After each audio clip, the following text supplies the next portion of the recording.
Bismillahirrahmanirrahim. Assalamualaikum warahmatullahi wabarakatuh.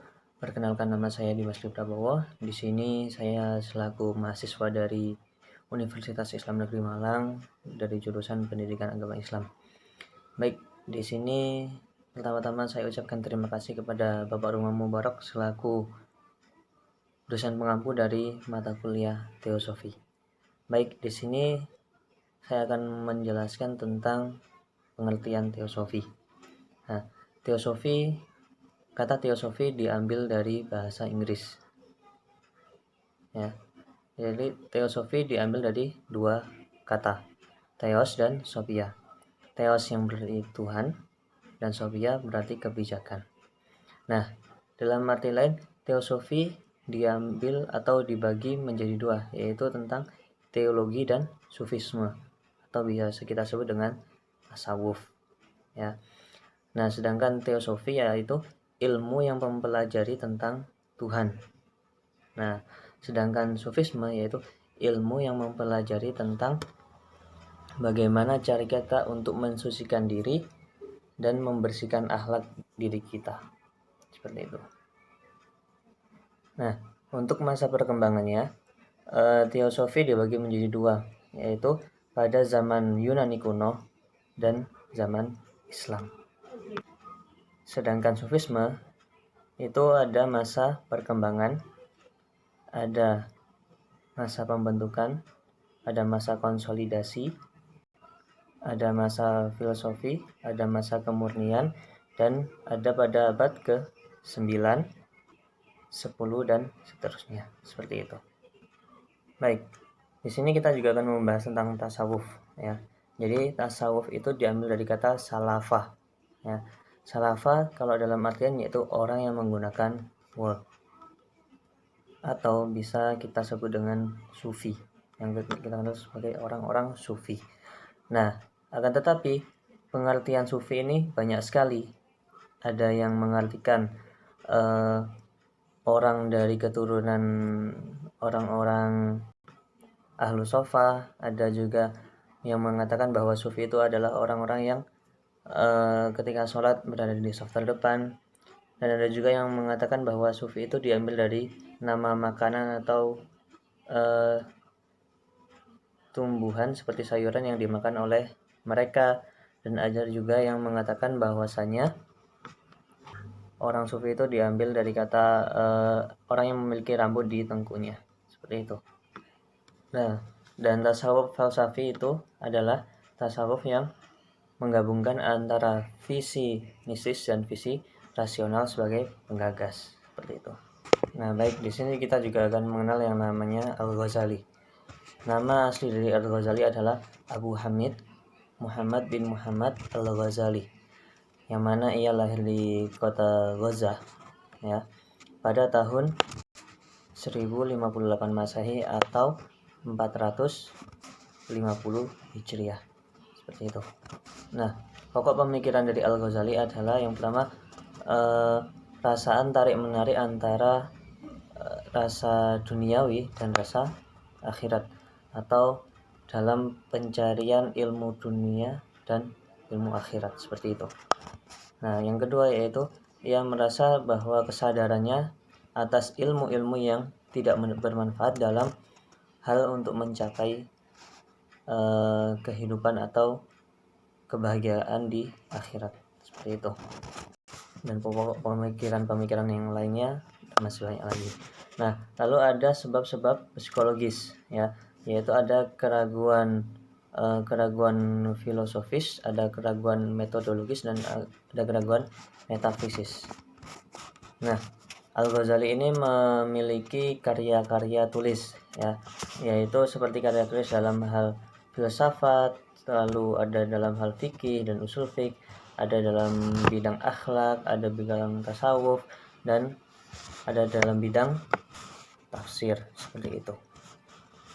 Lalu yang kedua ada yang namanya Ibnu Arabi, di mana ia lahir di Muria pada tanggal 17 Ramadan tahun 560 atau pada tanggal 26 Juli 1963. Nah, untuk tasawuf dalam pemikiran Ibnu Arabi ia menyatakan bahwa ada satu realitas ultima dalam suatu penciptaan, di mana Al-Haq memanifestasikan dirinya dalam makhluk, seperti itu.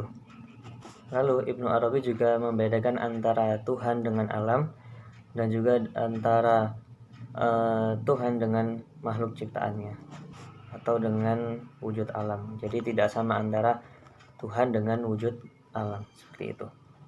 Nah, menurut Al-Arabi ini atau Ibnu Arabi ini, bahwasanya Tuhan adalah pencipta alam semesta, ya. Nah, di sini ada beberapa tahapan dalam penciptaan alam semesta itu. Yang pertama yaitu tanazuli zat Tuhan, ya, dalam a'yanus sabitah. Yang kedua dalam hal alam ma'ani. Yang ketiga dalam realitas nafsiyah. Yang keempat dalam bentuk ide materi yang bukan materi seperti alam, ya. Dan yang terakhir yaitu alam indrawi, seperti itu. Dan ia pun juga memiliki karya-karya ilmiah seperti buku-buku tafsir dan lain sebagainya. Baik, untuk selanjutnya yaitu perbedaan pandangan antara teosofi dan sufi dalam perbedaan antara alam, Tuhan, dan manusia. Maksudnya perbedaan pemikiran antara filosof dan sufi dalam perbedaan alam, manusia, dan Tuhan, seperti itu. Jadi perbedaan pandangan-pandangan mereka. Yang pertama yaitu kita bahas tentang pandangan dari filosof, ya. Yang pertama pandangan tentang Tuhan, ya.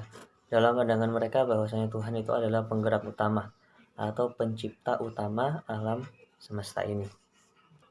Nah, dalam pandangan Al-Kindi juga mengatakan bahwasanya Tuhan itu adalah hal yang sangat sempurna, yang mana tidak memiliki kesamaan dengan makhluk-makhluk yang lainnya, seperti itu, ya. Karena Tuhan itu ada sebelum yang lain tidak ada, ya. Ada sebelum yang lain ada, dan juga mustahil Tuhan itu tidak ada, seperti itu, ya. Jadi Tuhan itu seperti sesuatu yang sangat-sangat sempurna, yang tidak sama dengan makhluk yang lainnya, yang mana makhluk lainnya itu yang sebelumnya tidak ada menjadi ada. Nah, tetapi Tuhan ini ada sebelum yang lain ada, ya. Atau hal ini Tuhan itu mustahil tidak ada, seperti itu. Nah, kalau dalam pandangan tentang manusia, mereka berpandangan bahwasanya manusia itu diambil dari kata nasia atau lupa, ya. Jadi mungkin ada perkataan al-insanu makanul khata' wa nisyan, ya. Manusia itu tempatnya salah dan lupa, ya. Makanya insanun diambil dari nisyanun atau orang yang lupa, ya. Dan juga dalam pandangan mereka bahwasanya manusia itu adalah sosok yang menciptakan seperti kebudayaan dan lain-lain sebagainya. Nah, lalu ada hakikat manusia, hakikat penciptaan manusia, yaitu yang pertama tujuan manusia diciptakan di bumi ini. Mereka beranggapan yang pertama yaitu untuk beribadah, yang kedua untuk menjadi khalifah, yang ketiga yaitu untuk memakmurkan bumi ini, seperti itu. Nah, di dalam pandangan mereka tentang alam, mereka beranggapan bahwa alam itu diciptakan tidak secara langsung, akan tetapi dengan berangsur-angsur atau bertahap-tahap. Dan mereka juga berpandangan bahwasanya alam itu sebagai ladang pendidikan atau tempat pendidikan bagi manusia, di mana di alam tersebut manusia dapat mendapatkan pendidikan-pendidikan untuk kehidupan mereka, seperti itu. Nah, baik, sekarang kita akan berbicara tentang pandangan dari sufi, ya, orang-orang sufi. Nah, yang pertama ya ini pandangan tentang Tuhan, di mana orang-orang sufi ini mereka beranggapan bahwa Tuhan itu ada di mana-mana, ya. Tuhan itu ada di mana-mana dan ada di segala tempat, dan juga ada di dalam diri kita, seperti itu. Jadi mereka beranggapan bahwa seluruh aktivitas kita atau dimanapun kita berada itu ada Tuhan, seperti itu. Nah, lalu untuk pandangan tentang manusia, mereka beranggapan bahwasanya manusia itu diciptakan ya untuk melaksanakan atau melakukan apa yang harus ia lakukan sebagaimana fungsi dari manusia tersebut. Ya, jadi manusia itu harus bertanggung jawab atas fungsi dari diciptakan manusia, seperti itu. Jadi manusia itu harus bertanggung jawab atas fungsi dari penciptaannya. Nah, dan alam itu adalah wujud hidup yang harus saling mencintai dan dicintai, seperti antara makhluk atau alam dengan manusia. Jadi mereka beranggapan bahwasanya alam itu suatu hal yang harus bersatu dengan manusia, di mana harus ada keterkaitan atau saling cinta di antara manusia dengan alam tersebut. Nah, seperti itu. Jadi itu adalah pandangan-pandangan tentang Tuhan, manusia, dan alam menurut Sufi, dan yang pertama tadi menurut Teosof, ya, seperti itu. Terus orang-orang filsafat, seperti itu. Lalu sekarang kita akan membahas tentang kenabian, ya, kenabian menurut filosof dan menurut orang-orang Sufi. Nah, pandangan tentang kenabian, ya, dalam pandangan filosofi, mereka berpandangan bahwa kenabian itu atau nabi itu mendapatkan ilmu dari sumber yang satu, ya, yaitu akal ke-10. Nah, di dalam Islam akal ke-10 itu kita mengenal akal ke-10 itu yaitu dari malaikat. Jadi dalam pandangan filosof ini bahwasanya nabi itu adalah seseorang yang mendapatkan ilmu, yang mana ilmu itu hanya dari satu sumber, yaitu dari malaikat, dan malaikat ini diberikan wahyu oleh Allah untuk menyampaikan ke nabi, seperti itu. Jadi nabi dalam pandangan filosof itu mereka adalah seseorang yang menerima wahyu langsung dari Allah melalui malaikat, jadi tidak melalui manusia atau orang lain, seperti itu. Nah, tentunya yang malaikat itu menyampaikan hal yang pasti sama dengan apa yang diperintahkan oleh Allah Subhanahu wa taala kepada nabi. Jadi tanpa ada sumber-sumber yang lain selain dari malaikat tersebut, ya, yang mana malaikat diutus oleh Allah untuk menyampaikan ilmu tersebut, seperti itu, atau wahyu tersebut. Nah, dalam pandangan Sufi, ya, pandangan Sufi tentang kenabian, yaitu hal tersebut di mana persoalan yang diterima secara agama dan ilmu rasional, ya, di mana kenabian ini yaitu dapat muncul dari ilmu tentang psikologis dari manusia tersebut.